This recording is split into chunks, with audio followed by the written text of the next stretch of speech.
Добро вечер, драги мои, ви посакувам топло добредење и се радувам што и ова саботно попладне одлучивте да бидете заедно со нас на Телма и да уживате во новите содржини кои ви ги подготвивме. А наша денешна тема ќе биде пливањето и тоа не случајно, особено заради тоа што периодов за жал нашите пливачи останаа без единствениот базен кој ги исполнува барем основните услови и критериуми за тие да можат соодветно да тренираат и да си извршуваат нивната секојдневна пливачка рутина. Сепак, со дел од нашите најуспешни пливачи, денеска ќе зборуваме, се разбира, и за убавите страни на овој спорт и за тоа какво е чувството кога ќе успееш целта да ја минеш прв. Вие гледате Fairplay, а јас ве канам да останете со нас на Телма.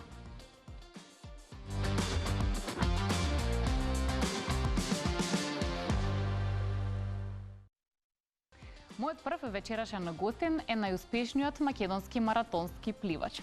Кое е она нешто кое што досега во кариерата го терало секогаш да продолжи напред, дури тогаш кога трките знаеле да бидат тешки, а целта да биде далеку. За убавите страни на овој спорт, за некои потешкоти кои што можеби се јавиле во досегашната негова кариера, ќе поразговараме денеска и затоа ми е чест да му посакам добри дојде во Fairplay на Евгени Попат. Евгени, добро вечер. И добро вечер. Фала на поканата. Ти благодарам многу што ја прифати поканата. И неколку години всушност не сме се виделе вака на телевизија или во програма, па кажи ми, еве, се смениле ли многу нешта во твојот живот и твојата кариера во последните 2-3 години? Па, доста работи се смениле од последниот пат кога бев гостин кај вас. Сега сум татко на 2 деца од последниот пат. Сега живееме во Македонија исто. Така, горе-доле со истите работи се занимавам. Тренирам исто како и порано. Пробувам исто сега малце да се прешалтам на стоматологија, но најголема новина е тоа. Сега сум ред по ред од нештата, да, приватно всушност имаш најмногу промени. Ќе замолам и да ја видиме фотографијата од колегите од режијата. Раскажи ми малку за твоите најблиски. Твојата сопруга не е од Македонија? Да, она е од Велика Британија. Добро. Како се чувствува тука? Дали се навикна на живењето во Македонија? Па се навикна, мислам, она доста ужива во Македонија. Различно од Велика Британија и мислам дека тоа и се допаѓа. Дека некои работи се различни од таму. Така, животот е малце полагоден, социјалниот живот е подобар. Сега добро, некои работи таму се подобри. Така, не може секаде да ги имате сите убавени, но најважно е дека она и ќерките уживаат тука, убаво им е. Но за понатаму ќе видиме. Добро, дали ти се снаоѓаш со оглед на тоа што спортистите знаеме имаат вообичаено специфично темпо на функционирање, распоред во текот на денот и така натаму, наоѓаш ли барем за сега доволно време и енергија за нив? Па со добра организација на денот се наоѓа време и енергија. На почетокот беше тешко додека малце се навикнам. Но знаете, кога има некои работи што мора да ги направите, ако мора секој вечер да станувате по 5 пати, тоа се навикнувате и животот само работните обврски ви се зголемуваат. Така. Другите работни обврски не ги игнорирате. Така да, мислам дека немам некоја голема промена во начинот на тренирање, дека некои големи промени се случиле, само слободното време е доста скратено, но е квалитетно. Многу повеќе уживам сега него порано. Драго ми е што ги слушам овие нешта и сега, освен на приватноста, се разбира и на професионално поле, твоите обврски ги префрли овде во Македонија. Ти живееше во странство, каде условите за тренинг се поинакви, меѓутоа, еве, барем сега во моментов кај нас, знаеме што се случува. Базенот е под клуч, кој што на сите вас ви е потребен. Ти создава ли тоа нервоза? Ти создава ли разочарување што сепак во твојата матична земја имаш потешкоти да го правиш тоа што е твоја професија? Па да, секако. Малце фрустрирачки кога работите цела година напорно и базенот едноставно ќе го затворат и не само за мене, и за сите други пливачи е така. Периодот е таков кога сите идат на подготовки за време на божикните празници, зашто тој период овдека не работат исто базените.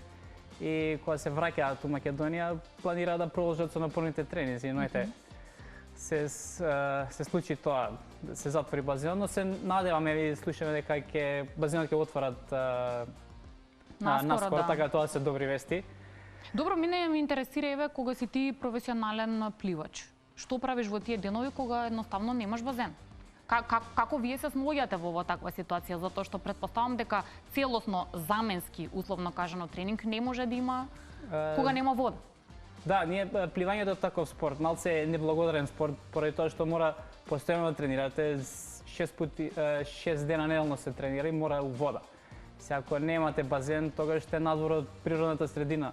Да. И сега во овој период, ја имам среќа што мојот клуб има термини во малото корито во Олимпискиот базен, така да можем некако да ги замем тренинзите таму. Но голем дел од тренинзите, бидејќи не може скроз да се заменат тренинзите, ги насува, дали трчање, малце теретана. За кондиција, да, за кондиција, таков тип на вежби? Знаете, пливањето е пливање, нема нешто што може да го замени 100%, но со правење други тренинзи едноставно не паѓаат у формата толку што би паднале кога не би вежбале ништо. Добро, имаме и една интересна фотографија од времето кога ти си бил помлад. Јас некаде прочитав дека и гимнастиката била барем кратко дел од твојот живот и да речеме некоја дилема дали можеби ќе го одбереш тоа или пливањето. Се сеќаваш кога финално некако ја донеса таа одлука дека пливање, тоа е тоа? Ја првично се запишав на пливање многу одамна, кога имав 4-5 години. Но тоа траеше многу кратко и тоа се презапишав на гимнастика. И бев доста години на гимнастика и доста уживав во тој спорт и еден период се гледав себе си како гимнастичар, но не знам што се случи, едноставно престанав неге на 8 години со гимнастика. И покрај тоа што стварно убава беше гимнастика и место кај што трениравме, убава дружба имаше, и сега не знам како, али тоа време патувавме низ Македонија под надпревари.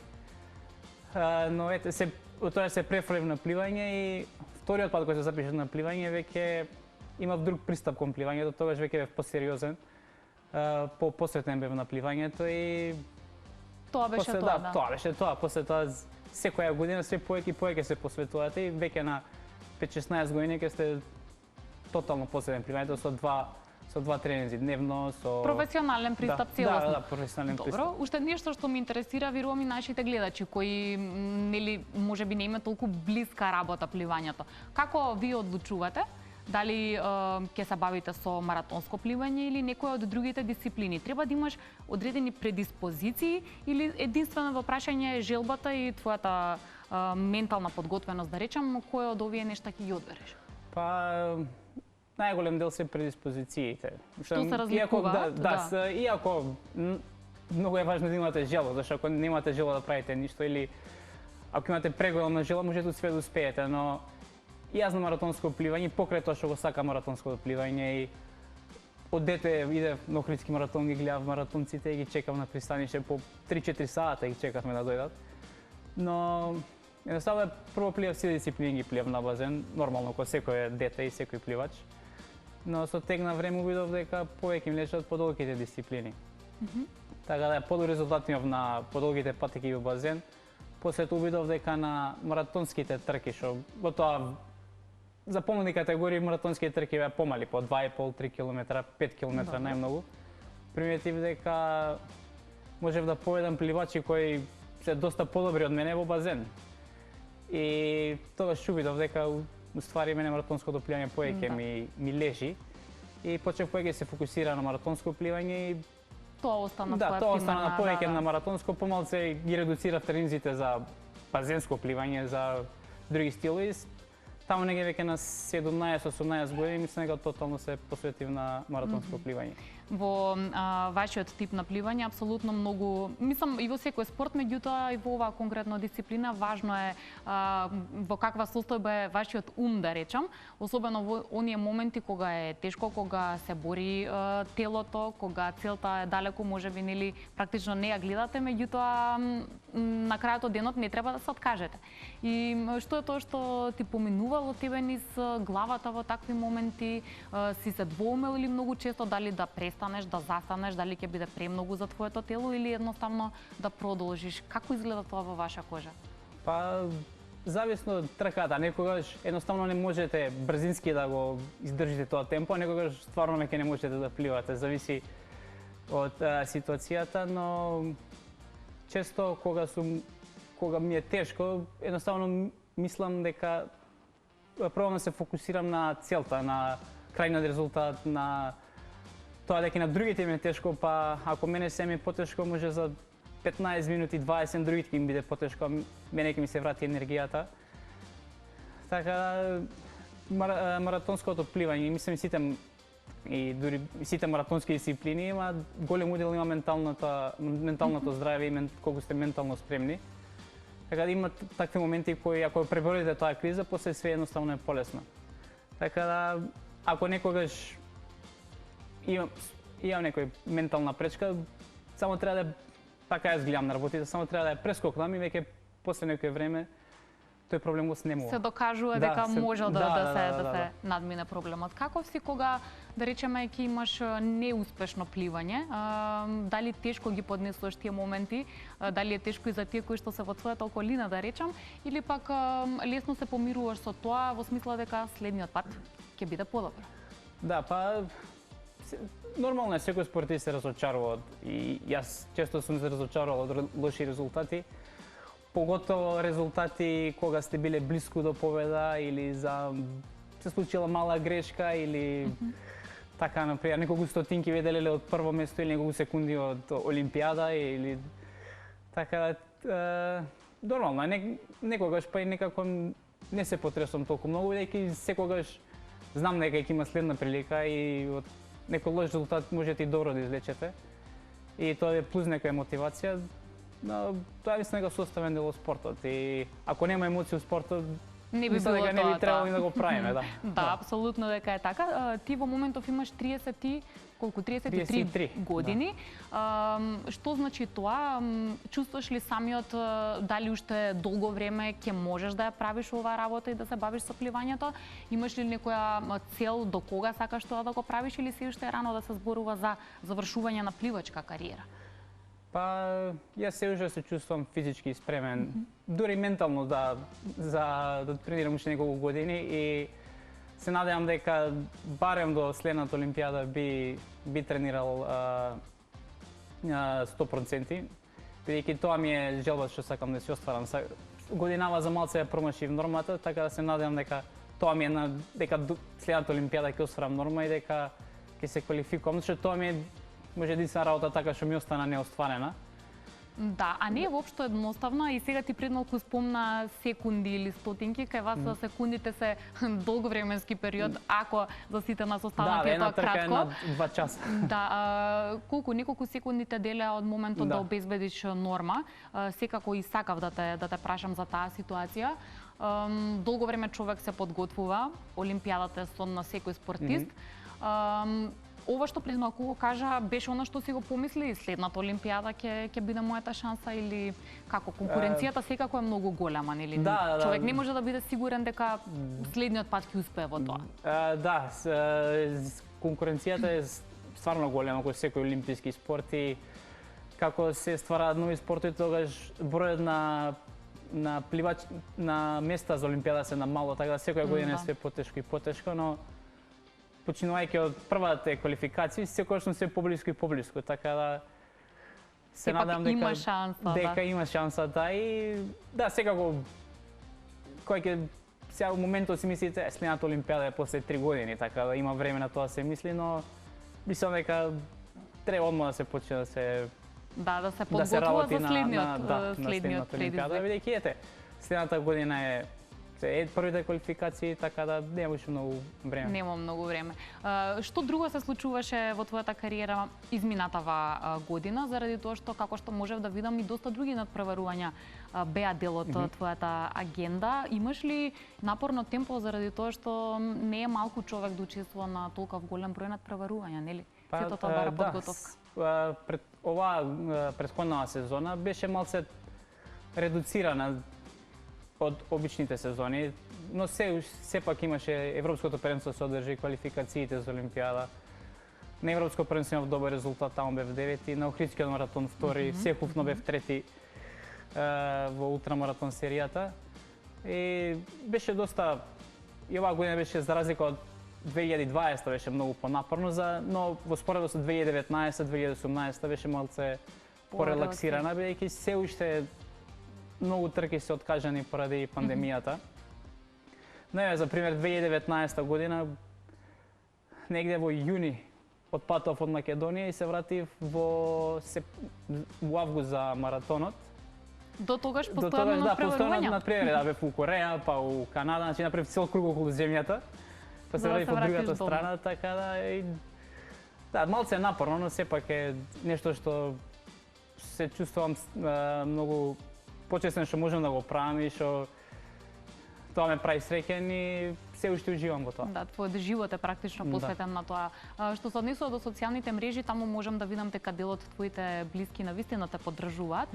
Кој во сите овие години може би имал најмногу поддршка да ти пружи, најмногу разбирање за сето ова што го зборуваш, нели, затоа што ако ти неколку месеци не си дома, ти тогаш не ги гледаш ни најблиските, ни пријателите. Да. Кога ти ќе се вратиш во условно месец септември, тие треба да бидат подготвени дека тебе те немало и сакаш да ги видиш без разлика на пропуштените месеци, нели? Како оди тоа? Да, малце овој начин на живот е исто неблагодарен за фамилиарниот живот, веќе се случува често да ме нема по 2-3 недели, некојат и месец и пол. Но наоѓам на разбирање сопругата. Да, добро, ќе се уште се мали, може и не приметуваат многу, али веќе полека приметуваат. Имаат разбирање, имам голема поддршка, родителите исто имам многу голема поддршка од брат ми. Твојот брат Уште како секогаш. дете, да, и знаете кога сте помлад, поддршката од родителите е многу битна. Прво морална, потоа исто така, знаете, мора некој ве носи по надпревари, на тренинзи, па и финансиска поддршка. И финанси да вложи, така. Да, значи секој ден некој треба да иде да ве однесе до базен, па да ве земе. Па едно време, еден период летно време идевме сите на одмор на маратони, значи ќе отидеме на не еден маратон, тука идеме на одмор, после друг маратон и така цела фамилија бевме како еден караван. Да, врз основа на твојата маратон кариера. на маратони. Добро. Да, тоа имаше голем удел во понатамошните успеси што ги имам. Што ги постигна. Добро, некаде кон крајот на нашиот разговор, разбирливо ќе те прашам дали веќе имаш своја агенда на надпреварувања за оваа сезона, бидејќи ми кажа дека планираш уште неколку години да се надпреваруваш, тогаш кои ти се најголемите предизвици освен Олимпијадата? Па и оваа сезона е со пандемијата, се уште некои држави се затворени, се уште не е календарот скроз излезен, али тоа што е сигурно е дека ќе има светско првенство во мај, европско првенство светско првенство во Јапонија, за тоа ми е така прв фокус. Потоа европското првенство Италија во август и сигурно ќе има и некои други маратони во меѓувреме кои се дел од светскиот куп, од европскиот куп, Охридскиот маратон, исто така некои маратони во Македонија. Сега последни неколку години доста многу маратони се одржуваат. Имаме повеќе, да. На кој што ти си дел и тоа е за Да, не сите секој пат. учествувам на каде што можам учествувам, зашто стварно е голема предност сме како држава да имаме убави езера и убави маратони. Да. Така да се надевам дека и годинава ќе биде доста исполнета со надпревари. Се надевам искрено и јас и ти посакувам многу успеси, да имаш пред се нели добро здравје и да имаш и сила и мотивација за да оствариш нови успеси за кои што тука секогаш си добреден за да поразговараме за истите, бидејќи тие ги мотивираат и помладите дека возможно е нешто да се оствари кога навистина го сакате. Да, фала и многу и задоволство ми што бев дел од вашата емисија. Да. Голем поздрав до гледачите. До некоја следна прилика, уште еднаш благодарам. Беше тоа Евгени Поп Ацев, мој прв вечерашен гостин во Ферплей. Темата пливање ќе остане и понатаму. Во вториот дел ќе пречекам дел од нашите млади пливачки сили. Затоа вие не го менувајте каналот и останете со нас на Телма.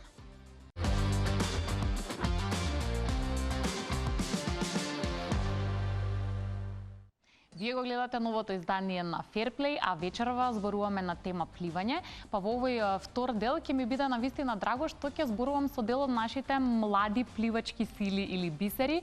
Значи тие постигнуваат нови успеси, рушат дел од нашите национални рекорди, а се разбира представуваат Македонија успешно и надвор од границите. Па како човек ги постигнува сите овие нешта, кои се жртвите, како што реков, има и убави страни, но има и малку потешки страни. Сето тоа ќе го слушнеме во продолжение. Двајцата млади пливачи дојдоа со нивниот тренер, така да им посакувам добре ден на Илија Стојановски, Мија Блажевска Еминова и Филип Дирковски. Здраво! Добро вечер. Се надевам дека ви е удобно тука кај нас. Јас сум многу среќна што прифативте да дојдете. На тренерот ќе му давам предност за да прашам како деновиве се одвиваат вашите тренинзи, со оглед на тоа што во јавноста нели се прошири веста дека најважниот базен ни е под клуч. Да, не само базенот Борис Трајковски, него и базенот во Куманово, така да олимпискиот базен моментално само работи во Скопје и во целата Република Македонија.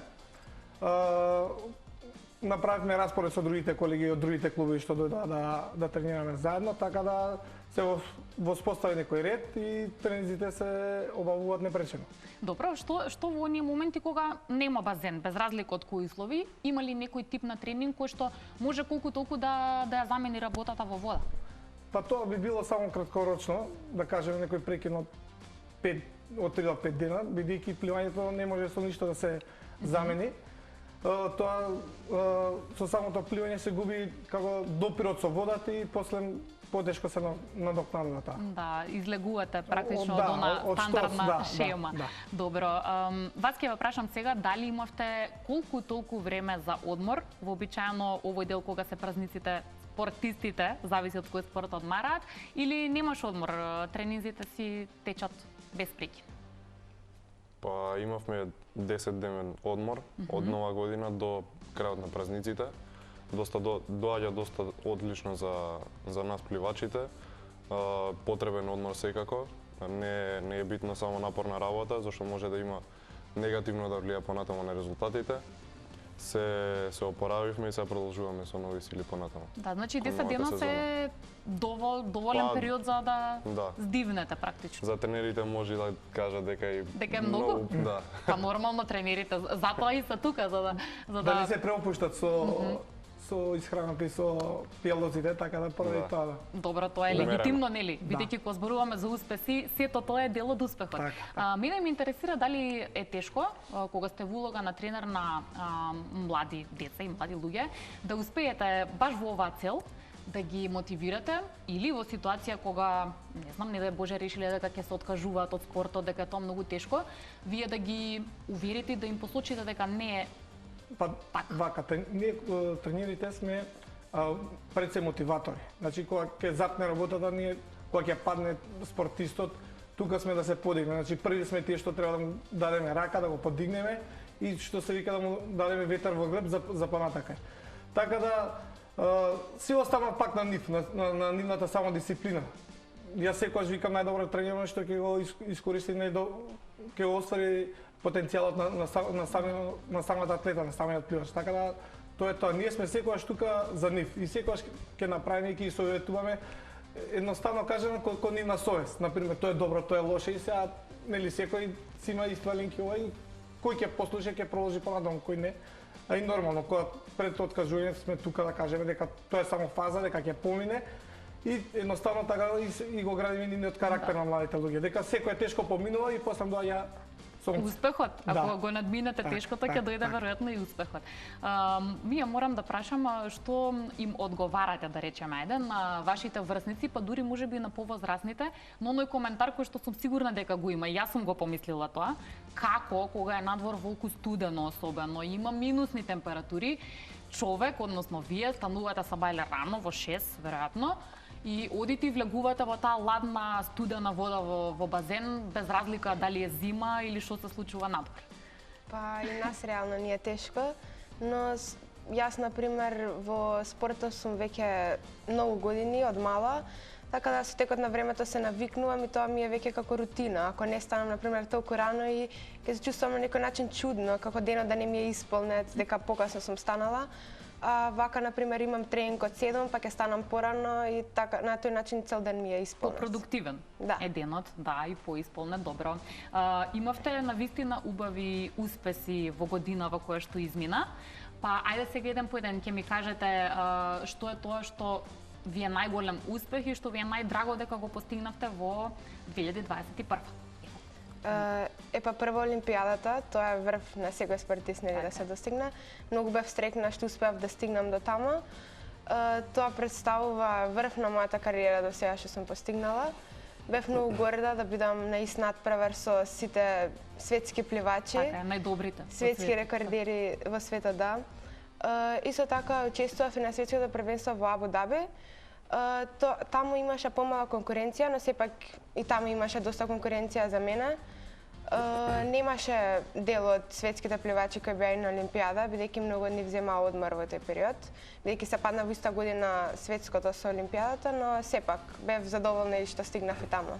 Убаво искуство. Навистина и ти честитам за сето тоа што го постигна во изминатата година. Каква е ситуацијата Би се согласил сум ја исто така. За мене Олимпијадата оваа сезона беше навистина големо достигнување и општо во кариерата. Мислам дека е огромен успех за секој спортист да учествува на една Олимпијада, да се биде рамо до рамо со сите најелитни спортисти, не само од пливачите, да се гледа целата таму атмосфера, еден спортски дух, атмосфера, така да мислам дека е одлично искуство. Дали ви е поголем притисок, ајде да речем, имате ли можеби поголема трема кога треба, кога настапувате да речеме на Олимпијада, со самото тоа што нели ова е најголемото светско надпреварување за спортисти, или не чувствувате некоја разлика во споредба со друг тип на надпревар? Има, се разбира, тоа е позитивна трема, но се трудиме да ги задржиме емоциите во себе, да бидеме фокусирани максимално на тоа што сакаме да го постигнеме, за подобар резултат, така да веќе подолго време сме во пливањето. Кога бевме помлади, се разбира, имавме поголема трема, ама со искуството, да, сега станува полесно. Разбирливо е полесно. А како е за тренерите, тоа морам да прашам. Нели не е воопшто лесно кога од страна ја следите? Да, ние од страна ја следиме, но исто како бивши пливачи сме ги поминале, значи тие емоции. Јас не сум стигнал до Олимпијадата, но сепак и тоа беше едно огромно искуство за мене. Поради тремата, можам да кажам, ни се случи таму пред да отиде во Колин Крумот, ја заборавивме акредитацијата, па ја се враќав и ја донесов тоа. Носи еден дополнителен притисок, нормално, најголемо надпреварување, спортско надпреварување. И после такви емоции, после такви чувства, тоа све слегнува кој на прашина и се чувствувате многу добро, ко надвор од себе да сте. Така да е едно прекрасно доживување, би сакал на секој спортист, на секој спортски работник тоа да го почувствува и ни фала такви надпревари, големи надпревари, каде што добрите спортисти тие емоции, тој набој го канализираат и даваат се од себе, затоа и постигнуваат такви резултати. Така да они се релативно млади, созреваат, ќе растат, мислам дека и со тек на време тоа е уствари искуството што се стекнува и даваат врвни резултати. Важно е што мора да сме таму за да бидеме. Ако сте меѓу најдобрите, полека станувате добри, па и најдобри. Морам да прашам дали знае на моменти да делува и демотивирачки кога ќе отидете меѓу најдобрите, нели? Да, можеби секунди или стотинки се во прашање, меѓутоа кога ќе видите дека имате толку голема конкуренција, знае ли некогаш да влее тоа страв, дали јас некогаш ќе успеам да бидам толку добар? Не, напротив, тоа ми дава мене повеќе мотивација, се мотивирам и јас некој ден да ги достигнам нивните резултати, да бидам добра колку нив. Се согласуваш или знае некогаш да биде така застрашувачки, возможно ли ова јас да го постигнам? Се случуваат и такви работи, но ќе го земеме тоа за пример нивниот успех, да работиме ние понапорно за да стигнеме до нивните резултати. Кога ќе се среднете нели со голема бројка на деца, постои ли некаков систем или механизам врз основа на што вие забележувате кој од целата таа голема бројка има реално добри предиспозиции за да стане врвен спортист? По што тоа го одредувате? Претпоставам не може да биде само според физиономијата. Да.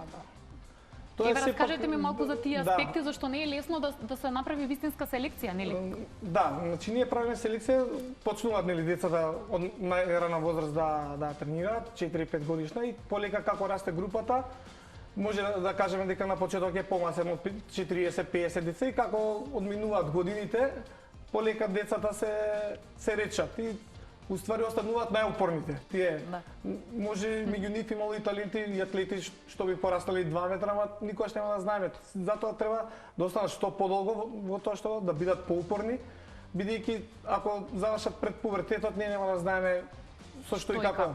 Сепак кај спортистите тој пресуден X фактор е нивната волја.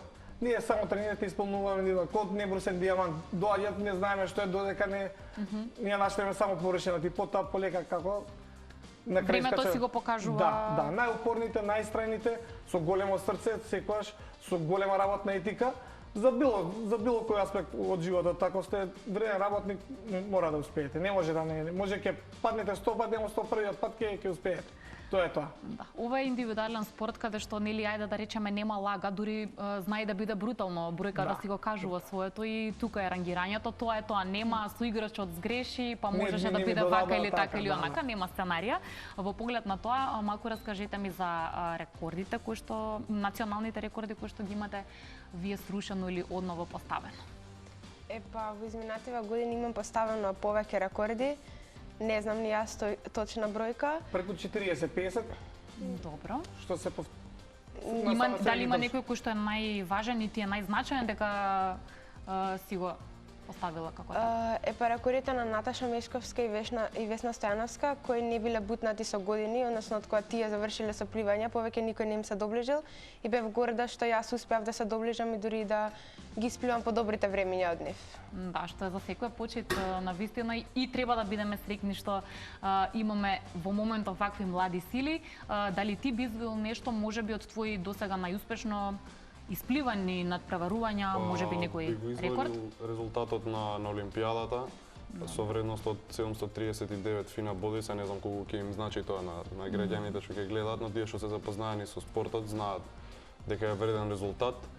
Моментално цел ми е да го соборам националниот рекорд на 400 метри слободно и во мали базени 25 метарски и во големи базени 50 метарски. На вистина сум блиску, така да ќе се потрудам тоа да го постигнем. Да, тоа се радувам што имаме нели веќе нови цели зацртани. Така некако ќе го завршам разговорот. Има ли шанси сега да веруваме во тоа дека овие наши млади сили можат сериозно да го подобрат, ајде да кажам, нашиот скор кој што досега го имаме во овој спорт, односно во пливањето? Па да, не треба само да веруваме, треба и да работиме, така да наредни цели за престојната година има доста исполнет календар. Имаме со МИА Европско младенско и Светско младенско првенство. Тука е и синьорското европско првенство во Рим во август. Предизвик за нив двајца, нормално ако работат и бидат најдобри ќе одат и нормално со работа секогаш ќе има прогрес, така да не очекувам во иднина. Се надевам дека така ќе биде и ви посакувам многу успеси и многу среќа во тоа што ќе го правите. Само на крај морам да ги прашам нешто искрено да ми одговорат. За тренерите општо кажавте добро и најдобро и дека ве мотивираат и се. Има ли ситуации кога знаете да се скарате или да не се согласувате за тоа што треба да се работи дента на тренинг? Искрени да бидете. Па да, има периоди каде што и нас веќе не ни се плива, здосадено ни е. Па тренерите се тука да ни кажат дека не е така, да продолжиме, да не мотивираат. Ги држат нивната теза нормално, да. Затоа се тренери. На почеток, например, нема да се согласам, но потоа ќе размислам дека на вистина е така, тоа е само период, само треба да се помине. Да, така е. Предпоставувам. Па да, треба да го слушаме нивното мислење, имаме такви фази каде што имаме криза, каде што не ни се плива, нормално е тоа во секој спорт. Но колку што ги слушаме ние нив, треба некогаш и они нас да не разберат во различни ситуации, така да би се согласил со Мија со нејзиното мислење. Како и да е, вашата тимска работа досега донесе успеси. Уште еднаш ќе кажам, ви посакувам добро здравје и многу спортска среќа и добра мотивација. Сите вас запознав сега за прв пат и се надевам дека следниот пат кога ќе дојдете ќе имаме нови успеси и нови медали, нели? Ви благодараме на поканата и се надеваме исто и ние. Да, се гледаме во некоја следна прилика. Јас се надевам дека и нашите гледачи ужива и дека ете ги направивме горди на некој начин, затоа што секогаш е вредно да зборуваме за нашите спортски успеси и да ги поддржиме оние кои што се мотивирани да постигнуваат нови. Со различни нови теми, интересни приказни, ние се гледаме повторно следниот викенд. Веќе добро го знаете терминот, сабота 19 часот и 15 минути на Телма.